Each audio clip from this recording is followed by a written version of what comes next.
नमस्कार, आप देख रहे हैं देवभूमि। मैं हूं आपके साथ तुषार कौशिक। देहरादून से खबर है, कोरोना मरीज बढ़ने से नगर निगम की चिंता बढ़ गई है। देहरादून में सैनिटाइजेशन का प्लान तैयार कर रहा है निगम।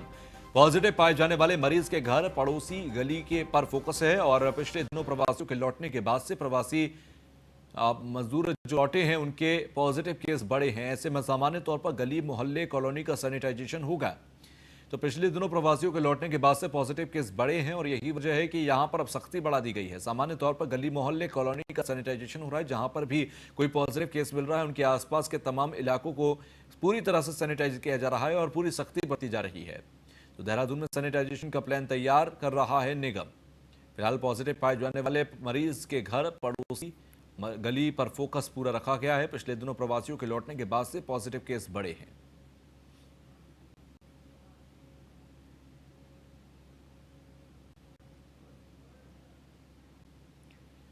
तो कोरोना मरीज बढ़ने से निगम की चिंता भी बढ़ गई है। देहरादून के अंदर सैनिटाइजेशन का प्लान तैयार किया गया है नगर निगम के जरिए।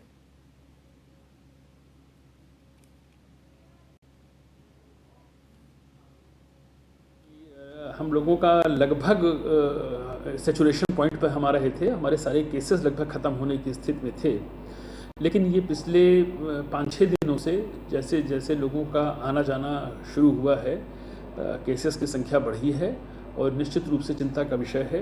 लेकिन जैसा कहा जाता है कि हमेशा प्रिवेंशन बेटर होता है क्योर से, इसलिए कोशिश ये होनी चाहिए कि अपनी सुरक्षा हमें खुद करनी है। सभी जनपद वासियों को, प्रदेशवासियों को मास्क पहनें, डिस्टेंस बनाए रखें, आरोग्य सेतु ऐप का लाभ लें और जहाँ तक संभव हो सके अगर किसी प्रकार के कोई पेशेंट दिखता है, क्वारंटाइन सेंटर से कोई निकल के जा रहा है तो उसकी सूचना निश्चित रूप से स्वास्थ्य विभाग को, जिला प्रशासन को, नगर निगम कहीं भी दे सकते हैं ताकि इसका स्प्रेड हो। हमारे साथ रेजिडेंट एडिटर फहीम तना जुड़ गए हैं। फहीम, पॉजिटिव पाए जाने वाले मरीजों के आसपास पूरी तरीके से सैनिटाइजेशन करना एक प्रोसेस भी है और एक जरूरी भी है और यही वजह है कि नगर निगम ने पूरा प्लान बनाकर तैयार किया है। अभी ग्राउंड पर सैनिटाइजेशन को लेकर, एहतियातों को लेकर क्या स्थिति है?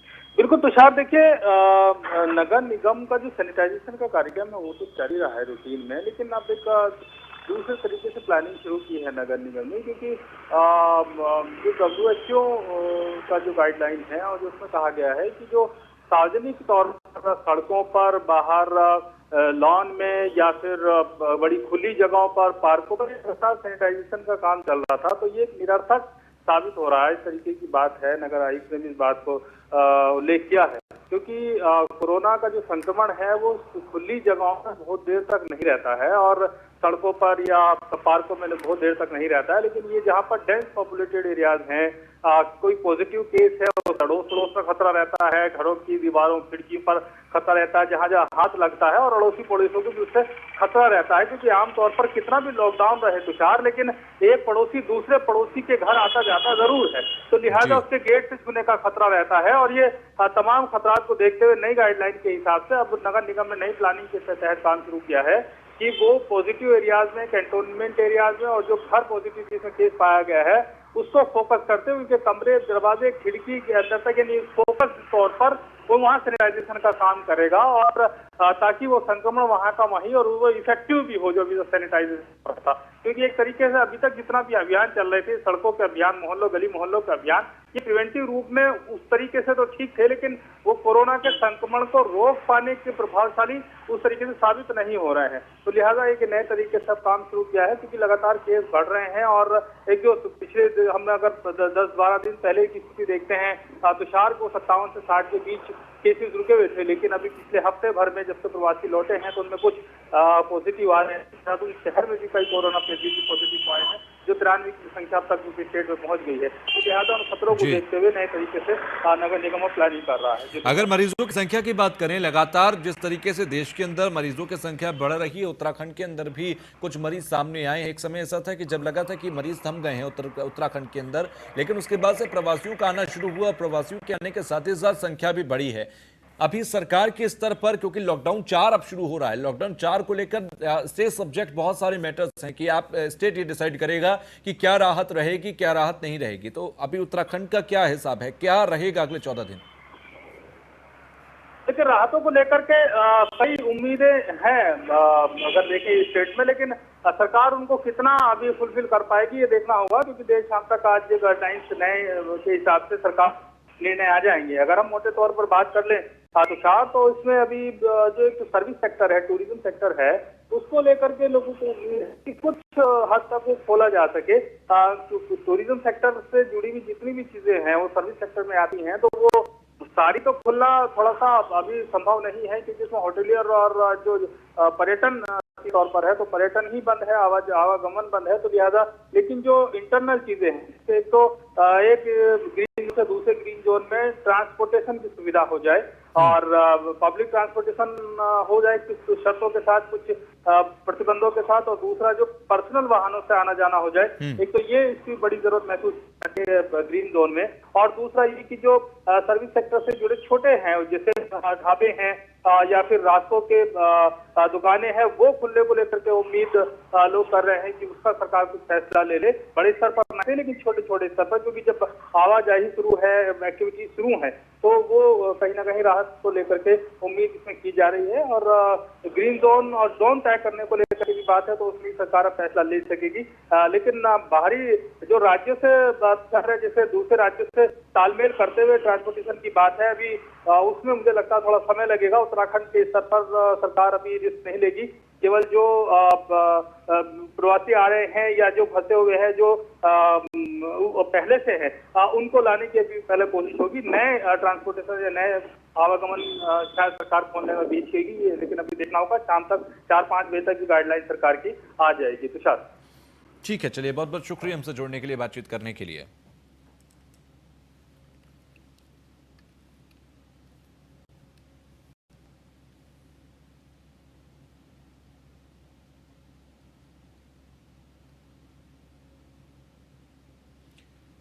तो देहरादून में सैनिटाइजेशन का प्लान तैयार कर रहा है निगम। पॉजिटिव पाए जाने वाले के घर पड़ोसी गली पर फोकस है, और आपको सीधे तौर पर बताएं तो यहां पर एक बड़े स्तर पर एक पूरा कैंपेन चलाया जा रहा है कि किस तरीके से नगर निगम सैनिटाइजेशन का प्रोसेस पूरे शहर में कराए। फिलहाल निगम के लिए चिंता बढ़ गई है जब यहां पर तमाम मरीजों का सामने आना जारी है, और ऐसे में उनके उस कॉलोनी को सैनिटाइजेशन की बात हो, उस गली मोहल्ले के सैनिटाइजेशन की बात हो, वो सब कुछ करना एक बहुत ज़रूरी है, क्योंकि लगातार मरीज सामने आने का मतलब ये है कि कहीं ना कहीं सैनिटाइजेशन की प्रक्रिया स्लो है।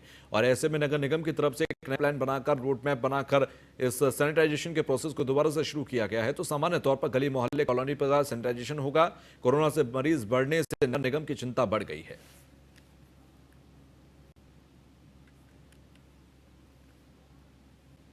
तो लॉकडाउन का असर है उत्तराखंड के राज्य पुष्प बुरांश पर भी साफ देखा जा सकता है, जो कि पहाड़ी क्षेत्रों की सुंदरता के साथ साथ उसकी आर्थिकी और पर्यटकों के आकर्षण का केंद्र बनता है। इस बार बुरांश की पैदावार समय से पहले ही हो जाने से इसकी उत्पादकता क्षमता में निरंतर कमी दर्ज की जा रही है। मार्च आखिरी और अप्रैल में खिलने वाला बुरांश पिछले कुछ वर्ष में जनवरी में ही खिलने लगा था। फिलहाल जिसका मुख्य कारण जलवायु में आ रहे लगातार परिवर्तन बताए गए। लगातार गर्मी का स्तर इसके समय से पहले होने का मुख्य कारण बताया जा रहा है। पहाड़ी क्षेत्रों में बुरांश रोजगार के साथ ही स्वास्थ्य के लिए भी लाभकारी माना जाता है। इसके फूलों से जूस बनाकर पहाड़ी क्षेत्र के लोग अपनी आमदनी करते हैं, जबकि आयुर्वेदिक औषधि बनाने के लिए इसका प्रयोग होता है।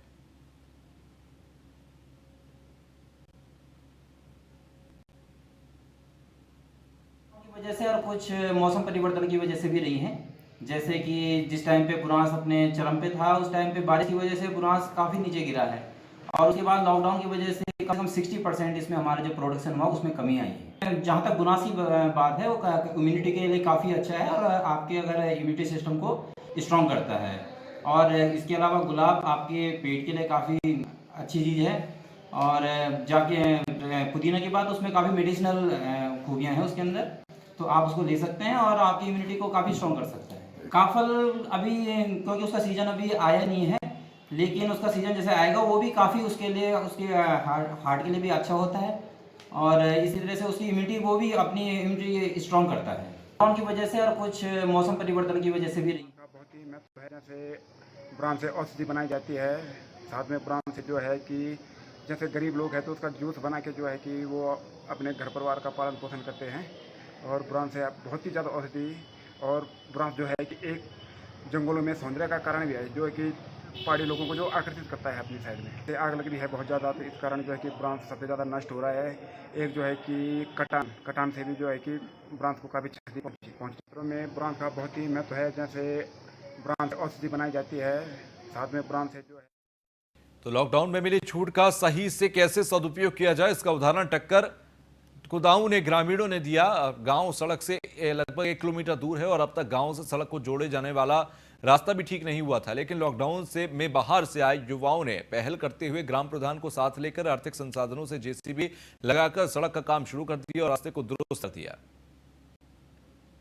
धनोल्टी की ये तस्वीर हम आपको दिखा रहे हैं। युवाओं ने जेसीबी खुद लगवाई और वहां पर रास्ते को दुरुस्त करवाया। ये उसी दौरान की तस्वीर हम आपको दिखा रहे हैं। ये रास्ता दुरुस्त किया गया। तो गांव को जाने वाला ये रास्ता कच्चा रास्ता है और आपको बता दें कि लगभग 1 किलोमीटर का ये रास्ता है जो मुख्य सड़क से गांव तक पहुंचता है।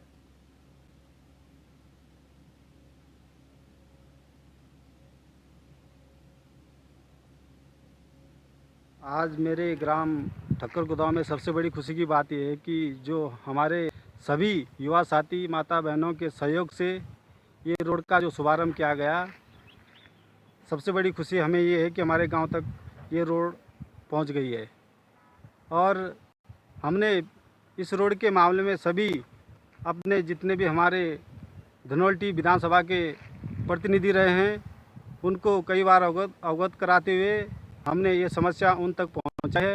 विभागियों ने कोई भी इसमें एक्शन नहीं लिया और हमारे जो मूलभूत रोड की समस्या थी वो आज पूर्ण हो गई है और समस्त ग्रामवासी इससे बहुत खुश हैं। और हमारी माता बहनों को जो बीमारी से कई चीज़ों का सामना करना पड़ता था, 1 किलोमीटर दूर जाना पड़ता था, उससे भी आज वो बहुत खुश हैं क्योंकि हमारे गांव में रोड हो गया। अगर कोई सी स्वास्थ्य की दिक्कत होती है तो हम आसानी से आ जा सकते हैं। और सभी युवा साथी माता बहनों को मैं अपनी ओर से कोटि कोटि धन्यवाद करना चाहता हूं। ये ख्वाहिश थी हमारी कि हमारे गांव में रोड पहुंचे। हम लोग शासन प्रशासन हर विभागों में सब ने चक्कर काट करके हमारे पाँव में छाले पड़ गए थे। किसी शासन प्रशासन ने हमारी आवाज़ को कहीं पर महत्व नहीं दिया। इस समय हमारे युवा साथी लॉकडाउन के उस पर सारे घर आए थे। सभी युवा साथियों ने, पूरे गांव वासियों ने एकजुट करके कहा अपने ही संसाधनों से गैंती बेलचा ले करके सड़क पे आई, हमको रोड निकालनी है, सड़क निकालनी है। क्योंकि हम लोगों को इतनी परेशानी होती थी कि कभी कोई बीमार होता था उसके लिए हमें बड़ी दिक्कत होती थी। शादी ब्याह पार्टियों में हमको काफ़ी कठिनाइयों का सामना करना पड़ता था। इस समय हमारे जो नवयुवक साथियों ने जो जोश खरोश दिखाया उसके लिए मैं अपने नवयुवक साथियों को धन्यवाद देता हूं। और हमारे पूरे ग्रामवासियों ने जो इस समय जोश खरोश के साथ जो कर दिखाया वो हम कभी सोच। संवाददाता मुकेश रावत हमारे साथ जुड़ गए हैं धनोल्टी से। मुकेश, ये सड़क काफी समय से दुरुस्त नहीं थी और यहाँ पर प्रशासन को भी इसकी जानकारी दी गई होगी। क्या वजह थी जिस वजह से इसको प्रशासन दुरुस्त नहीं कर पाया था? मुकेश, मेरी आवाज आप तक पहुंच रही है?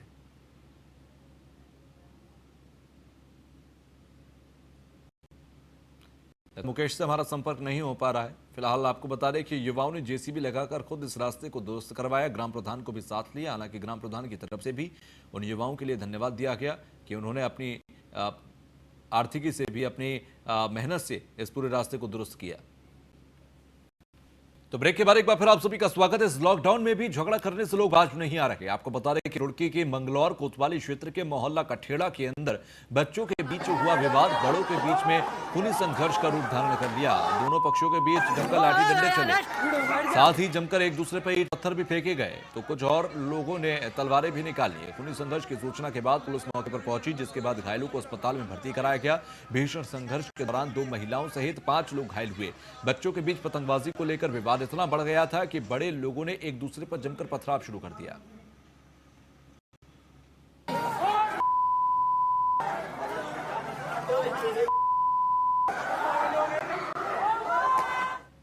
तो गई थी, दूसरा पक्ष तलवार से हमला कर दिया हमारे ऊपर। मैं बच्ची की पट्टी कराने जा रहा था साहब, मैं तो कभी लड़ता भी नहीं।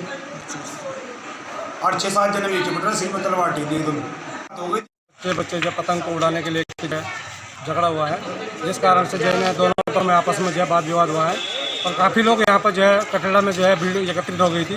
पुलिस जो है सूचना पर जो है मौके पर पहुँची, जिससे पुलिस में जो है भीड़ को जो है तीतर बीतर किया गया है जो, और जो है शांतिपूर्ण ढंग से जो इनको हटाए गए जो है। और बाकी जो घायल थे जिनको चोटें आई थी, इसमें जो 2 महिलाएं और 3 अन्य व्यक्ति थे जिनको जो है उपचार हेतु जो है। तो वहीं काशीपुर में 3 दिन पहले एक 5 वर्षीय बालक के घर में संदिग्ध परिस्थितियों में मौत की पोस्टमार्टम रिपोर्ट में हत्या का खुलासा हुआ। इसके बाद पुलिस ने मृतक मासूम की दादी जायदा की तहरीर पर हत्यारे पिता के खिलाफ मुकदमा दर्ज कर उसके गिरफ्तार कर लिया है। हत्यारे पिता को पुलिस ने न्यायालय भेज दिया है। आपको बता दें, काशीपुर के मोहल्ला बांसवाड़ा निवासी मोहम्मद सलीम का अपनी पत्नी से तलाक हो गया था, जहां पिता और पुत्र घर में रहते थे। 3 दिन पहले देर रात मोहम्मद सलीम के 5 वर्षीय पुत्र आदिल की संदिग्ध परिस्थिति में मौत हो गई। बच्चे की मौत के बाद पिता मौके से फरार हो गया था, जिसके बाद पुलिस ने उसको कब्जे में लेकर पोस्टमार्टम के लिए भेज दिया था। पोस्टमार्टम रिपोर्ट में मासूम की मौत की वजह का खुलासा हुआ। एएसपी राजेश भट्ट ने बताया कि मासूम के हत्यारे को गिरफ्तार कर लिया गया और न्यायालय भेज दिया गया है। पोस्टमार्टम रिपोर्ट आई है, उसमें उसके सिर पर जो चोट लगी है उसके कारण से जो ब्लड क्लॉटिंग हुई है, जिससे उसको सांस लेने में तकलीफ हुई है, उससे उसकी मृत्यु हुई है। तो बेसिक प्राइमरी फैक्टर है उसके सिर पे जो राइट साइड में चोटें आई हैं उसकी वजह से। और उसकी दादी की तरफ से मुकदमा लिखवाया गया है और उसके फादर को 5 दफ़ा उसने नामजद किया था। पूछताछ में भी जो एविडेंस उसके खिलाफ है।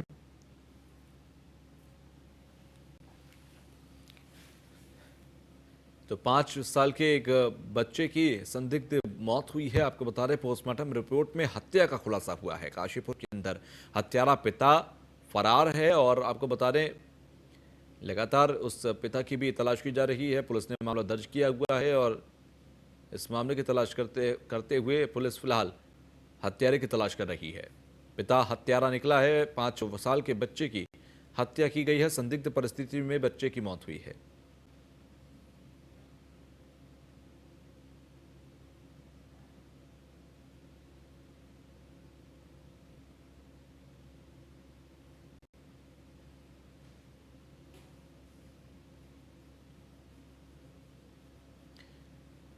काशीपुर में एक पिता ही हत्यारा निकला। अपने बच्चे का 5 साल के बच्चे की संदिग्ध परिस्थितियों में मौत हो गई। आपको बता दें कि बच्चे की मौत होने के बाद पोस्टमार्टम रिपोर्ट में इस बात का खुलासा हुआ कि उस बच्चे की हत्या की गई। फिलहाल उसके बाद से ही बच्चे का जो पिता है वो फरार है और पिता ही इस पूरे मामले में फिलहाल हत्यारा निकला है।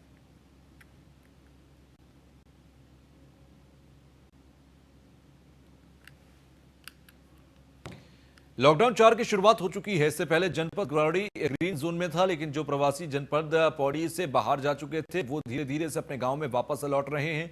वहीं इन सभी लोगों को नियमानुसार 14 दिन तक होम क्वारंटाइन रखने के निर्देश दिए गए। वहीं कुछ ऐसे भी गांव हैं जहां पर लोगों को आने जाने की संख्या बढ़ गई है, जिनके विद्यालयों और सामुदायिक भवन में रखा जा रहा है। जनपद पौड़ी के नैनी डांडा ब्लॉक के भोपाटी के ग्रामीणों की ओर से एक सराहनीय पहल की शुरुआत की गई, जिसमें सभी लोगों की मदद से टेंट्स का निर्माण किया गया, जिसमें बिजली, पानी, शौचालय की व्यवस्था भी की गई, जिससे कि बाहर से आने वाले लोग 14 दिन तक आराम करें, क्वारंटाइन रह सकें और इस बीमारी से पूरा गांव सुरक्षित रह सके। इसको बनाने के लिए भी सभी ग्रामीण एकजुट होकर अपने स्तर पर सहयोग कर रहे हैं।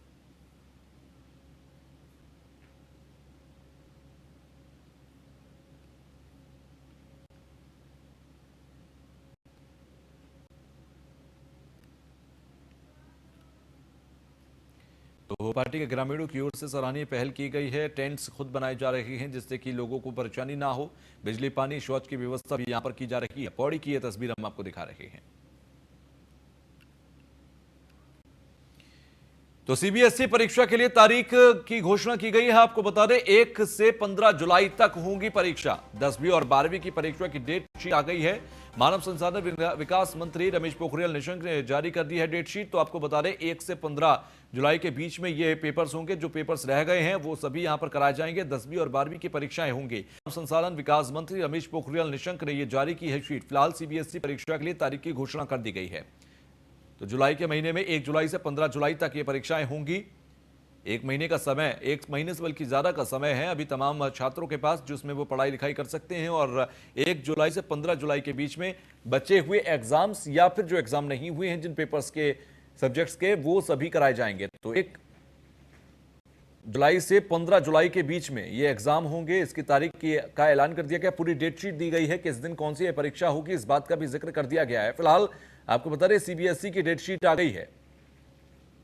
मानव संसाधन विकास मंत्री रमेश पोखरियाल निशंक की तरफ से ये डेट शीट का ऐलान किया गया। सीबीएसई परीक्षा के लिए तारीख घोषित की गई है।